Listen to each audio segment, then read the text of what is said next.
देखिए, यहाँ तक कि यदि हम लोग ये देखें सापेक्ष गरीबी और निरपेक्ष गरीबी, तो सापेक्ष हम लोग बता दिए कि व्यक्ति के समूह है, देशों का समूह है, जीवन स्तर में आय की कमी है। निरपेक्ष वाला जो है आय सुविधा का वह स्तर जहाँ व्यक्ति जीवन को मौलिक आवश्यकताओं को प्राप्त करने में असफल है। तो ये कितने प्रकार का हो गया? सापेक्ष और, ठीक है ना। लॉरेंज वक्र में कमी और उस कमी को दूर कर देता है कौन? गिनी-चुना। अब कैसे कमी है वो बता रहे हैं। ये एग्जैक्ट नहीं बता रहा, ये एग्जैक्ट नहीं बता रहा इनकम वाला, जिसको हम लोग 10 से कम रखे हैं।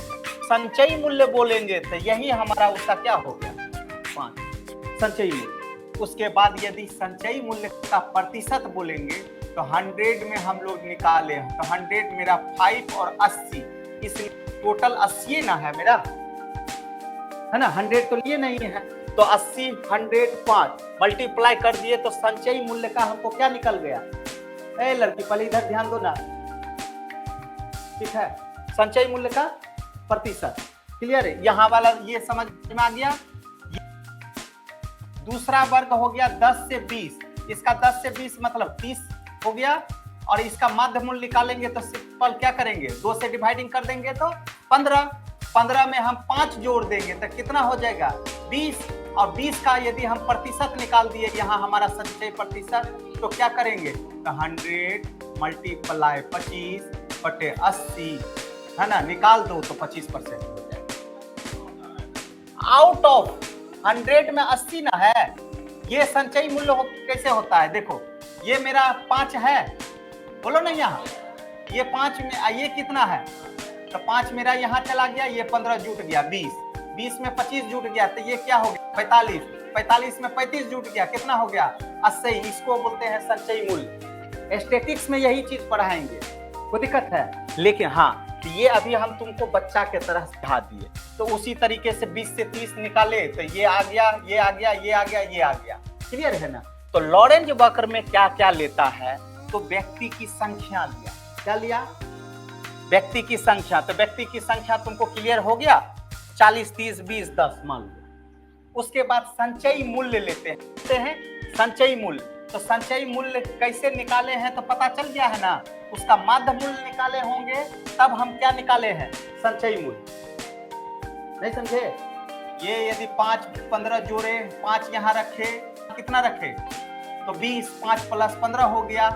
तो यहाँ यदि हम 40 रखे हैं तो यहाँ 30 हुआ होगा, तो 40 30 70, ठीक है। यहाँ कितना जोड़े होंगे? 20, है ना, तो 90 हुआ होगा। यहाँ 10। ये हम गायब तुमको समझाने के लिए। तो इसमें क्या लॉरेंज वक्र में हम लोग क्या लेते हैं?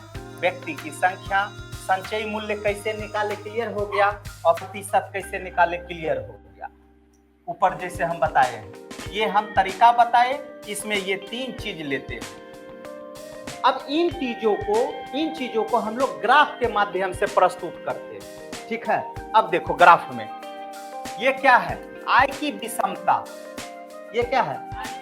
और ये क्या है? जनसंख्या।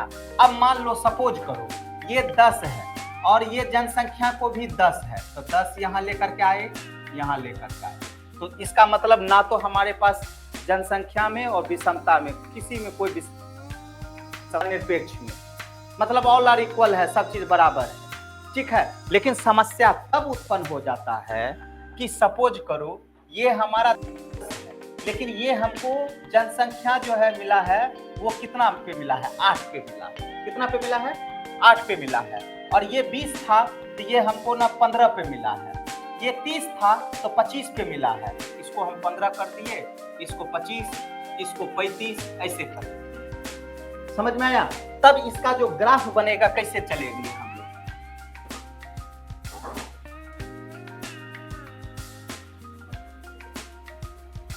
ये कभी ना कभी मिलेगा। समझ में आया? तो यही जो ग्राफ कहलाया, ये ग्राफ क्या कहलाया? मेरा लॉरेंज वक्र, ठीक है। यही ग्राफ मेरा क्या कहलाया? इस लॉरेंज वक्र में कौन कितना अमीर है ये परिमाण को बता रहा, ठीक है, एग्जैक्ट नहीं बता रहा। तो इसी एग्जैक्ट को दूर कर देगा गिनी गुना, ठीक है। अभी बता दे रहे हैं समझ में आ गया ना?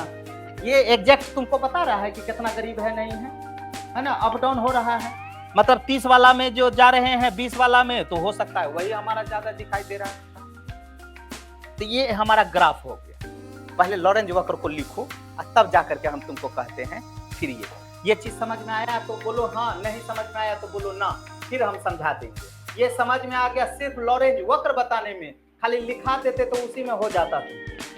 यहाँ यदि हम डायरेक्ट करते तो तू कहती कि सर माध्य मूल्य कैसे निकाले, ठीक है ना? तो इससे अच्छा पहले हम चाहते वो बना, उसके बाद फाइनल ये लेकर के आए, ये तीसरा लेकर के आए, और चौथे में ये बताइए कि यही हमारा क्या है, लॉरेंज वक्र। चले आगे बढ़े। अब यहाँ पे हेडिंग दीजिए लॉरेंज वक्र। तो हम लोग गरीबी का मापन किस रूप में करते हैं? दो तरीके से। तो लॉरेंज वक्र का ग्राफ हम लोग समझ गए, है ना? अभी इसमें कमी हम बता देंगे, इस कमी को हटा देंगे तो वो हमारा गिनी गुणांक, दोनों में हम गरीबी बता सकते हैं। जैसे हमको देश का समूह निकालना है, व्यक्ति का समूह निकालना है, तो किस में निकालेंगे? लॉरेंज। पूरा का पूरा समूह को डाल दो, उसमें घट रहा है बढ़ रहा है तो उसमें सब चला गया। सापेक्षिक गरीबी की, सापेक्षिक गरीबी, निरपेक्ष गरीबी बताए ना, दो प्रकार। माप की वह विधि है जिसके माध्यम से आय की विषमता को मापा जाता है। यह किसी देश के व्यक्तियों के संख्या के संचयी मूल्य से संबंधित आय वर्ग के माध्य मूल्य का संचयी प्रतिशत है, और इन्हें बॉक्स रेखा पर जो प्रस्तुत किया जाए तो वास्तविक आय जो प्राप्त होगी उसे लॉरेंज वक्र कहेंगे। चलो आगे फिर पैराग्राफ। यदि पूर्ण रूप से किसी देश में आय की समान हो जाए तो हमें सीधी काल्पनिक रेखा प्राप्त होगी, मतलब जनसंख्या भी समान और प्लस आय की विषमता भी समान। तो वो ग्राफ हमको मिल गया, ठीक है? नेक्स्ट, जिसे निरपेक्ष समता रेखा कहेंगे। लॉरेंज वक्र जैसे जैसे निरपेक्ष रेखा के समीप आएगी वैसे वैसे विषमता घटेगी एवं समानता बढ़ेगी। इसके विपरीत लॉरेंज वक्र में जैसे जैसे निरपेक्ष रेखा से दूर रहेगी आय की विषमता बढ़ेगी और समानता घटेगी। हो गया? अब इसको पढ़िए।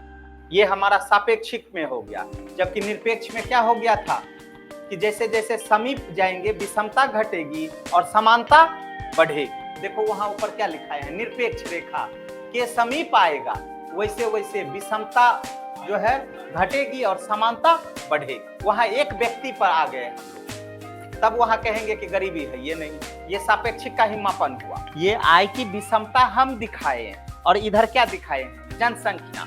यदि दोनों को हम यदि कर दिए हैं बराबर तो विषमता हम दिखा रहे हैं कि ये विषमता है, लेकिन दोनों यदि मेरा बराबर है तो विषमता नहीं दिख, ठीक है? तब समता हमारा देखते चलेगा। सापेक्षिक गरीबी के तहत आय की विषमता को मात्रात्मक एवं परिमात्रात्मक विधि है। लॉरेंज वक्र की सबसे बड़ी कमी है यह आय की, जब किसी देश में गिनी गुणांक का मान बढ़ रहा है तो इसका अर्थ है विषमता बढ़ रही है, और जब मान घट रहा है तो विषमता घट रही, अर्थात गिनी गुणांक इक्वल टू 1। मान लो 1 लिए गिनी गुणांक बढ़ रहा है तो विषमता भी क्या होगी, बढ़ेगी, और गिनी गुणांक कम होगी तो विषमता भी क्या होगी, अर्थात 1 बराबर क्या हो गया, गिनी गुणांक यदि बढ़ रहा है तो विषमता भी क्या हो रहा है, बढ़ रहा है। 0 यदि दे दिए तो गिनी गुणांक कम हो रही है तो विषमता भी क्या हो रही है, कम, ठीक है? इस तरीके से आपका हमारा क्या हो गया, सापेक्ष गरीबी क्या हो गया। और सापेक्ष गरीबी में हम लोग देश, समूह इस सबको डाल देंगे, क्लियर है? जबकि निरपेक्ष वाला में हम लोग व्यक्ति विशेष पे आ जाएंगे। किस पे आ जाएंगे, व्यक्ति विशेष। क्लियर है?